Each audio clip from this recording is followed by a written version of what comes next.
الحمد لله الذي أنزل القرآن بلسان عربي مبين، والصلاة والسلام على من هو أفصح العرب والعجم، محمد صلى الله عليه وسلم وعلى آله وأصحابه أجمعين.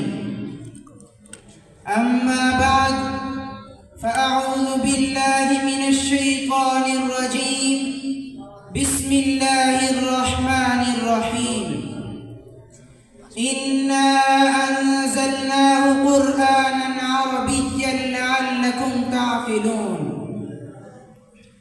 أيها المستمعون الكرام، إني أحييكم أولا بتحية العاطرة. السلام عليكم ورحمة الله وبركاته.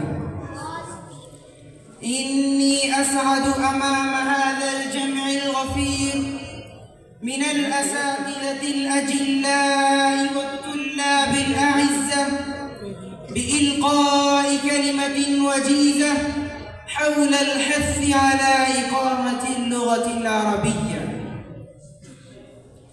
أحبتي في الله، لا غرو أن اللغة العربية أفضل اللغات على بقعة الأرض، وأوسعها أدبا، وأفصحها تكلما، وأسبقها زمنا.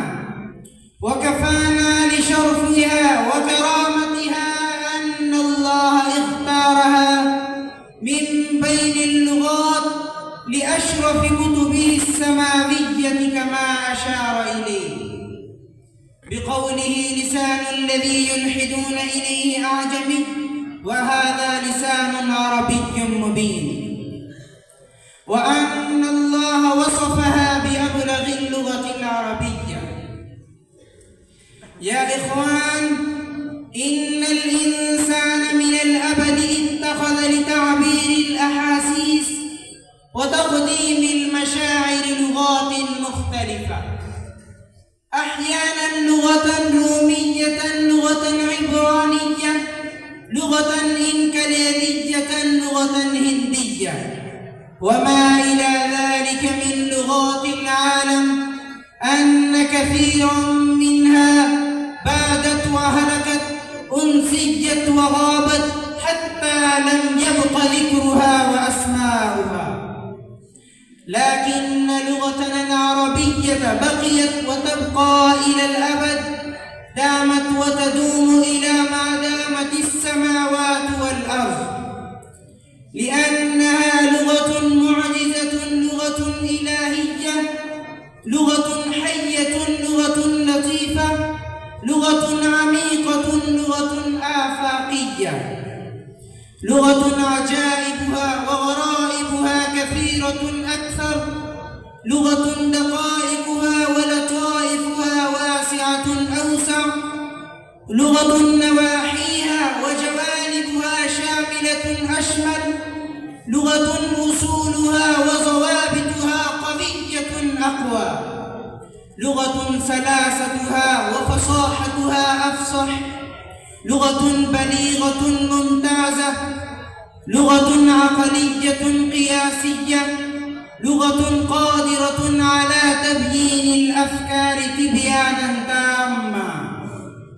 ولقد علم أن الفرق بين المتكلم بالعربية والأعجمي كالفرق بين العالم والجاهل.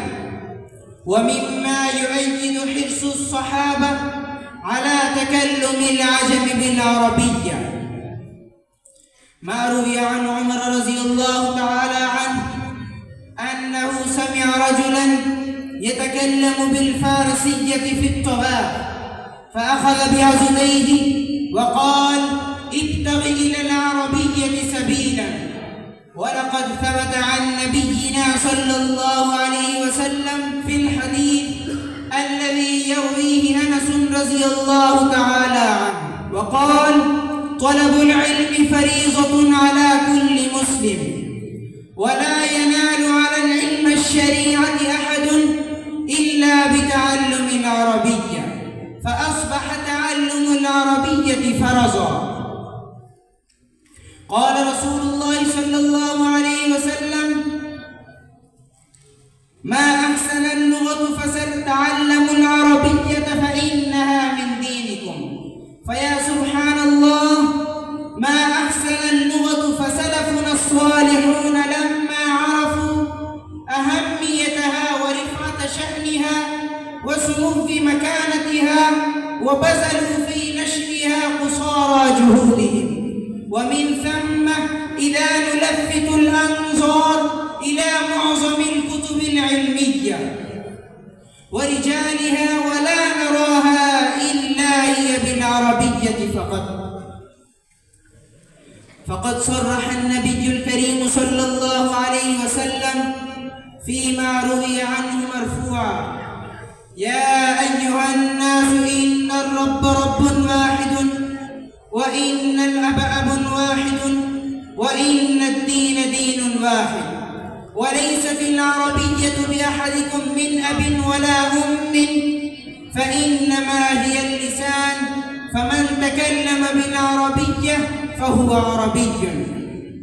أسأل الله الخالق الكريم في مطاف الكلام أن يوفقنا ما فيه خير وسداد، فإنه على ما يشاء قدير. السلام عليكم.